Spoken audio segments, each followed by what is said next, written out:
দেখো আমরা রয়েছি বালুরঘাট কলেজে, বালুরঘাটের যে ডিসিআরসি সেখানে আমরা রয়েছি। এটা আমরা জানি যে এখানে টোটাল এই বালুরঘাট যে লোকসভা রয়েছে তাতে 3টে ইভিএম ডিস্ট্রিবিউশন সেন্টার বা ডিসিআরসি রয়েছে।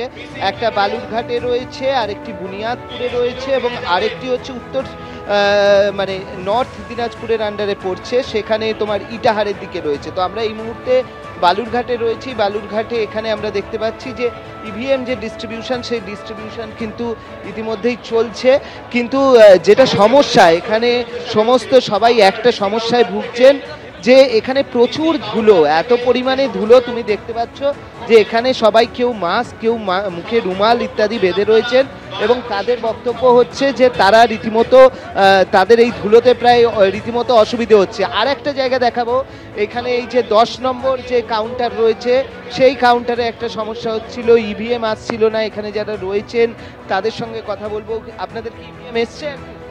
ইভিএম অনেকের আসেনি বলছে, এই যে প্রিসাইডিং এখানে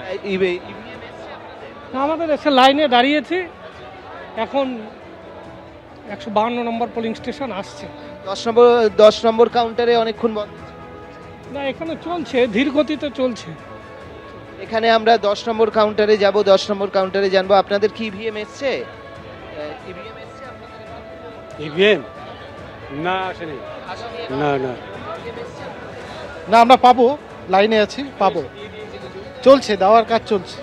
অবশ্যই এখানে দেখো 10 নম্বর কাউন্টারে রয়েছি এবং যেটা বক্তব্য ছিল যে এখানে তোমার একটু ইভিএম দেরিতে এসছে এরকম বক্তব্য ছিল এবং তার পাশাপাশি যেটা বলা হচ্ছিল যে কয়েকটা সমস্যার জিনিস দেখা দিচ্ছে, সেটা হচ্ছে যে অ্যাটেন্ডেন্স নিতে কোথাও দেরি হয়েছে এরকম অভিযোগ ছিল এবং বসার জায়গার অভাব রয়েছে এবং সর্বোপরি ধুলো নিয়ে সমস্ত অনেক ভোটকর্মীরা এখানে অভিযোগ করছেন। দেখো মুখে মাস্ক পরে রয়েছেন, মাস্ক পরে ধুলো, সেই জন্যে জল ছাড়া দেওয়া হচ্ছে। জল দিয়েছে, জল। কি অবস্থা আপনাদের এখানে, কি ধুলো নাকি? ধুলো তো প্রচন্ড, ভেতরে জল দেয়নি, ফলে প্রচন্ড ধুলো উঠছে, কষ্ট হচ্ছে।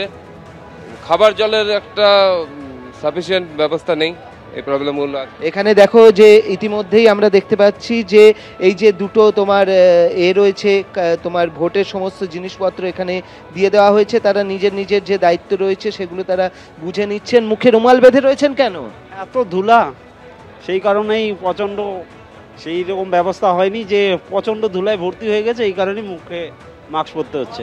অ্যাটেন্ডেন্স ঠিক সময় হয়েছে? হ্যাঁ হ্যাঁ। ইভিএম ঠিক সময় পেয়েছে? হ্যাঁ, ঠিক সময় পেয়েছি। এরা ইভিএম ঠিক সময় পেয়েছেন। এই মুহূর্তে এখানে আমরা দেখতে পাচ্ছি সবাই যে যার দায়িত্ব সেগুলো ভোট গ্রহণের প্রস্তুতি একেবারে তুঙ্গে। তুমি ডিসিআরসিতে যেখানে রয়েছে এই মুহূর্তে বালুরঘাটে।